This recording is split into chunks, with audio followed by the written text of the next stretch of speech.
तो गाइस आज मैं एक्सप्लेन करने वाला हूँ मार्शल यूनिवर्स सीजन 10 एपिसोड 11 के नॉवेल को। तो गाइस अगर आपको हमारी इस वीडियो की एक्सप्लेनेशन पसंद आती है ना तो चैनल को लाइक सब्सक्राइब जरूर करें।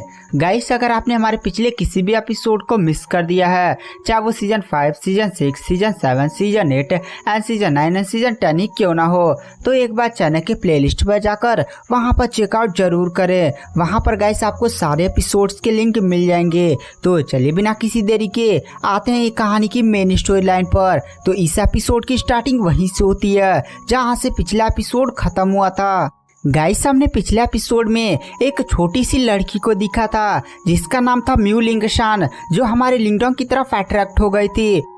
उस छोटी सी लड़की को ये भी नहीं पता था कि आखिर वह किस चीज के कारण वह लिंगडोंग की तरफ अट्रैक्ट हो गई है। बट वह लिंगडोंग के पास आती है, उसके बाद मछली उछली खाती है, उसके बाद वहीं पर सो गई थी। रहस्यमयी पत्थर के ताबीज ने उसके पास एक काफी ज्यादा भयानक मार्शल आर्ट टेक्निक देखी थी जिसका नाम था immortal heaven Yuan martial art technique, जो उस लड़की की पूरे घाव को बहुत ही तेजी से हील कर दे रहा होता है। वहां पर लिंगडोंग और रहस्यमयी पत्थर के ताबीज कुछ आपस में बात करते हैं। उसके बाद हमें मॉर्निंग का सीन दिखाया जाता है जहां पर जो छोटी लड़की होती है वो अपनी आंखें खोलती है और फिर वह लिंगडोंग से बोलती है, बड़े भाई लिंगडोंग आपको मछली देने के लिए धन्यवाद और आपने मेरा रात भर ख्याल भी रखा, तो इसके लिए भी थैंक यू। अब मैं यहाँ से चलती हूँ। और बाय बोलकर वो छोटी लड़की फिर से दक्षिण की डायरेक्शन में चली जाती है। और गाइस इसी छोटी लड़की के पीछे ब्लड डीमन शार्क क्लैन के जितने भी कल्टिवेटर्स थे ना वो पीछे पड़े हुए इस छोटी लड़की को, और वो लोग इस छोटी लड़की को जान से मारना चाहते हैं। वहाँ पर जो लिंगडोंग होता है वो भी इस छोटी लड़की की तरफ देखता और कहता चलो मैं थोड़ा आराम कर लूँ, उसके बाद मैं भी चलता हूँ। गैस लिंगडोंग थोड़ा सा रात बाद थोड़ा सा ज़्यादा जगह था क्योंकि वह छोटी लड़की म्यू लिंगशान को मतलब देखभाल कर रहा था कि यहाँ पर कोई कल्टिवेटर ना आ जाए, स्पेशली वो ब्लड डीमन शार्क के बंदे। अगर वो नहीं छोटी लड़की को देख लेते तो काफ़ी ज़्यादा प्रॉब्लम्स आती। अभी इसके बारे में थोड़ा सा आपको आगे कन्फर्म हो जाएगा। वहाँ पर जो लिंगडोंग होता है वो आराम से चुपचाप थोड़ा सा आराम करता है, उसके बाद आसमान में उड़कर वह स्काई मर्चेंट जो आइलैंड नहीं था उसकी तरफ जाने लगता है। बट लिंगडोंग को ही पास में काफी ज्यादा भयानक आबा महसूस होती है, जैसे कोई बहुत ही ज्यादा बैटल हो रही है। वहां पर लिंगडोंग भी दक्षिण की डायरेक्शन में देखता है। दक्षिण की डायरेक्शन में ना काफी ज्यादा धमाकों की आवाज, साथ ही साथ काफी ज्यादा डेंजर आभाएं भी महसूस हो रही होती है। वहां पर रहस्यमय पत्थर का ताबीज लिंगडोंग से बोलता है। लिंगडोंग लगता है उस छोटी लड़की को ब्लड डीमन शार्क के कल्टिवेटर ने पकड़ लिया और वहां पर उनके बीच में फाइट हो रही है, तो इसलिए सारी आबा रिलीज हो रही है। वहां पर जो लिंगडोंग होता है वह कहता है, अरे मैं उस छोटी लड़की की मदद तो करना चाहता हूँ लेकिन मामला काफी ज्यादा गंभीर है। ब्लड डीमन शार्क बहुत ही ज्यादा पावरफुल क्लैन है और इस डीमन ट्राइब में ना एक बहुत ही ज्यादा डेंजर रुतबा रखती है। गाइस आपको पता पूरा डीमन सी में ना जो सबसे ज्यादा स्ट्रॉन्गेस्ट इस टाइम ट्राइब है उसे डीमन ट्राइब बोला जाता है। और गैस डीमन ट्राइब में ना बहुत सारे क्लैन है और इसी क्लैन में से एक बहुत ही ज़्यादा फेमस क्लैन जिसका नाम ब्लड डीमन शार्क क्लैन है, वो उस छोटी लड़की के पीछे पड़े है। और गैस अगर लिंगडोंग छोटी लड़की की मदद करता तो ब्लड डीमन शार्क के जितने भी कल्टिवेटर्स हैं वो लिंगडोंग का पीछा करते। और ब्लड डीमन शार्क के क्लैन में ना बहुत सारे पावरफुल कल्टिवेटर्स है। ये जो बंदों का ग्रुप आया था ना उसमें वो जो कमांडर था वो पहले ही परफेक्ट परफॉर्मेंस स्टेज के स्टार्टिंग लेवल का था और लमसम 15 से भी ज्यादा बंदे ना लाइव स्टेज की एडवांस लेवल के कल्टिवेटर्स थे। लिंगडोंग इन सभी कल्टिवेटर्स को संभाल तो लेता, लेकिन अगर ब्लड डीमन शार्क क्लैन का कोई पावरफुल एल्डर आ गया जो परफेक्ट परफॉर्म स्टेज के एडवांस लेवल का हो या वर्ल्ड स्टेज का कल्टिवेटर हो, तब तो समझो बहुत ही ज़्यादा लिंगडोंग को प्रॉब्लम होने वाली। प्रॉब्लम क्या, लिंगडोंग को सच में काफ़ी ज़्यादा चोटें लग दी अगर उसे उस कल्टिवेटर से फाइट करना है। तो वहाँ पर लिंगडोंग थोड़ा सा रहस्यमय पत्थर के ताबीज से बातें होती करता है और फिर जो लिंगडोंग होता है ना वह डिसाइड करता है कि वो छोटी लड़की म्यू लिंगशान की मदद करने के लिए जाएगा। अगर उसे मौका मिलता है तो वह मदद करेगा, सीधे बैटल में घुसेगा नहीं बल्कि पीछे से जितना हो सके उतना मदद करने की कोशिश करेगा। हो सकेगा तो चुपके से उस लड़की को बचाने की भी कोशिश करेगा। उसके बाद जो लिंगडोंग होता है जिस डायरेक्शन में फाइट नहीं हो रही थी गाइस उस डायरेक्शन में चला जाता है और गाइस हमें दक्षिण की दिशा का सीन दिखाया जाता है जहाँ पर उस छोटी लड़की म्यू लिंगशान के सामने बहुत सारे ब्लड डीमन शार्क के कल्टिवेटर्स थे और उनका कमांडर जिया था। गाइस कमांडर जिया छोटी लड़की म्यू लांगशान की तरफ देख कर कहता है, इमोर्टल हेवन शार्क क्लैन की राजकुमारी, क्या हाल है आपका? वैसे आप अपने क्लैन से भागकर इधर उधर घूम रही हैं, तो चलिए आज आप हमारे हाथों मर जाइए। और यह बात बोलकर कमांडर जिया जोर जोर से हंसने लगता है। इधर जो छोटी लड़की म्यू लांगशान होती है वह उस कमांडर जिया की तरफ देख कर कहती है, ब्लड डीमन शार्क के कमांडर जिया, क्या तुम मेरी आइडेंटिटी के बारे में भूल चुके हो? अगर तुम मेरी आइडेंटिटी को जानते हो कि मेरा क्लैन कितना ज़्यादा डेंजर है तो मुझसे पंगे क्यों ले रहे हो? तुम लोग मुझे जान से मारने की प्लानिंग बना रहे हो। अगर मेरे क्लैन को इसके बारे में पता चल गया, तुम जानते हो ना तुम्हारे ब्लड डीमन शार्क क्लैन के साथ क्या होगा। कमांडर जिया जोर जोर से हंसने लगता और कहता है, मैं सारी बातें जानता हूँ। आप इमोर्टल युआन शार्क क्लैन की सबसे ज़्यादा टैलेंटेड बंदी है और पूरे इमोर्टल हेवन शार्क क्लैन में 1000 सालों में एक बार पैदा होने वाली जीनियस है, जिसकी कल्टिवेशन इतनी ज़्यादा भयानक हो चुकी है कि वह उसकी कल्टिवेशन इतनी छोटी एज में ही पहले से ही लाइम स्टेज एडवांस लेवल की कल्टीवेटर है। बट उसने अपने शार्क क्लैन की सबसे ज़्यादा स्ट्रॉन्गेस्ट मार्शल आर्ट टेक्निक को भी सीख लिया इतनी ज़्यादा छोटी उम्र में, जिसके कारण आप बहुत ही आसानी से एक परफेक्ट परफॉर्म स्टेज के स्टार्टिंग लेवल के कल्टीवेटर का सामना कर सकती हैं।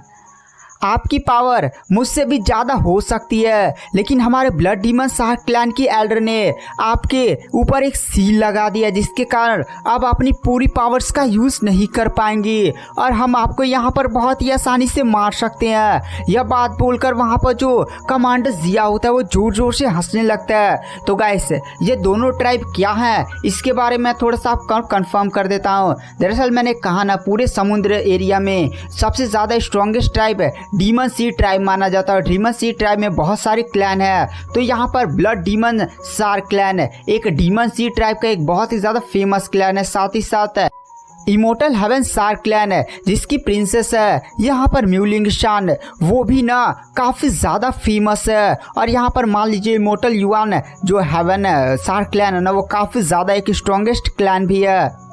और छोटी लड़की Jiya immortal Yuan heaven shark clan की एक बहुत ही ज़्यादा टैलेंटेड जीनियस बंदी एकदम प्रिंसेस है। साथ ही साथ वो 1000 सालों में पैदा होने वाली जीनियस है। वह इतनी से छोटी उम्र में ही इतनी ज़्यादा टैलेंटेड है, इसलिए जो बाकी क्लैंस के एल्डर सोल्डर्स नहीं थे, जैसे डीमन सी ट्राइब में बहुत सारे दुश्मन क्लैंस भी होंगे, तो उनके एल्डर्स इस छोटी लड़की से काफ़ी ज़्यादा नफरत करते थे कि छोटी लड़की इतनी ज़्यादा टैलेंटेड है, अगर इसे थोड़ा सा और ग्रो करने का मौका मिल जाए और वह मतलब 50-100 साल जी ले तो कितनी ज़्यादा भयानक उसकी कल्टिवेशन पावर होगी, एकदम डेंजर लेवल की बन जाएगी। इसलिए यहाँ पर जो ब्लड डीमन शार्क क्लैन के जो पैट्रियार्च है उन्होंने इस छोटी लड़की को जान से मारने होने का प्लान बनाया, लेकिन ये छोटी लड़की प्रिंसेस अपनी हमेशा सेक्ट में रहती थी, जिसके कारण वहाँ पर वो उसका कुछ नहीं बिगाड़ सकता था। लेकिन ये जो छोटी लड़की म्यू लांगशान है ना, वो जैसे नहीं छोटी लड़की बहुत ही ज़्यादा चंचल होते, चलो घूमने चलते वो करने चलते हैं, तो यहाँ पर छोटी लड़की भी अपने सेक्ट से चुपचाप बचकर भाग आई और निकल आई, चलो घूमने बाहर चलते हैं। लेकिन ब्लड डीमन शार्क के पैट्रियार्च को पता चल गया, तो इसीलिए उसने छोटी लड़की पर सीक्रेटली हमला कर उसकी बॉडी पर एक सील लगा दिया। बट वहाँ पर छोटी लड़की म्यू लांगशान बचकर भाग गए। उसके बाद ब्लड डीमन शार्क के पैट्रियार्च ने बहुत सारे पावरफुल एल्डर को इसके मतलब बहुत सारे पावरफुल ग्रुप को इस छोटी लड़की के पीछे लगा दिया। अब ये छोटी लड़की अपनी पूरी पावर्स का यूज़ भी नहीं कर सकती है।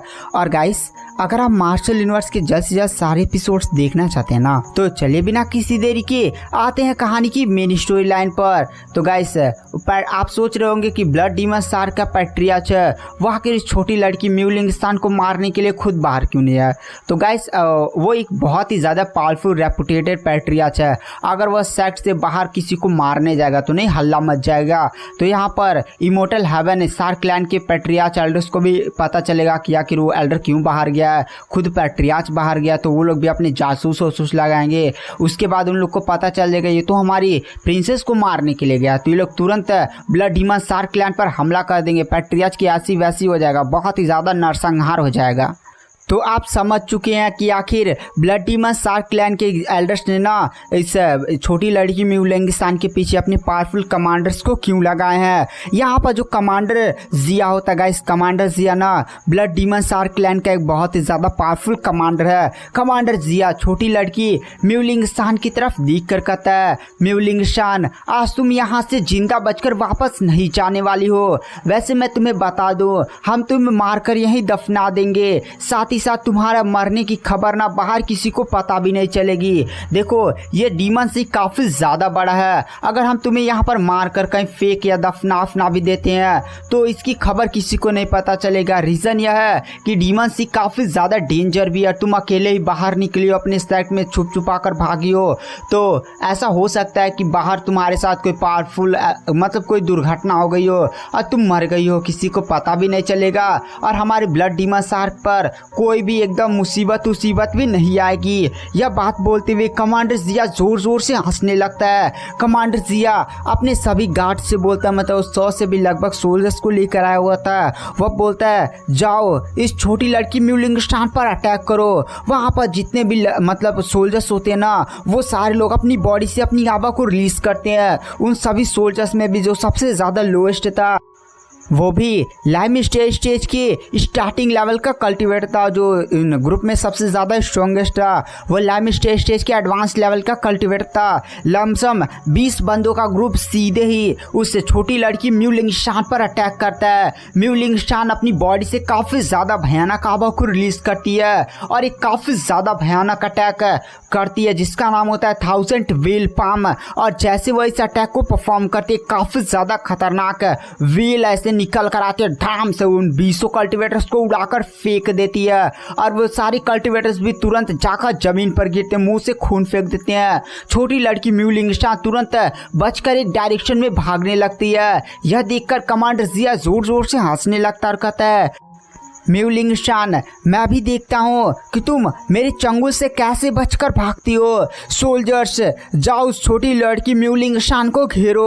और तभी जितने भी ब्लड डीमन शार्क के कल्टिवेटर्स होते हैं ना, वो सारे ही जाकर प्रिंसेस जिया को फिर से एकदम आगे से घेर लेते हैं। तभी वहाँ पर जो कमांडर जिया होता है वो एक काफ़ी ज़्यादा भयानक अटैक है, मतलब एक लाल कलर की अजीब सी रोशनी वाला अटैक करता है, जो अटैक सीधे प्रिंसेस जिया की तरफ बढ़ने लगता है। गाइस अटैक काफ़ी ज़्यादा भयानक होता है, एकदम बहुत ही ज़्यादा डेंजर होता है। और गाइस आज की वीडियो की एक्सप्लेनेशन को यहीं पर एंड करते हैं। वीडियो पसंद आई हो तो चैनल को लाइक सब्सक्राइब जरूर करें। मैं नेक्स्ट एपिसोड जल्दी डालने की कोशिश करूँगा। Thank you, bye bye.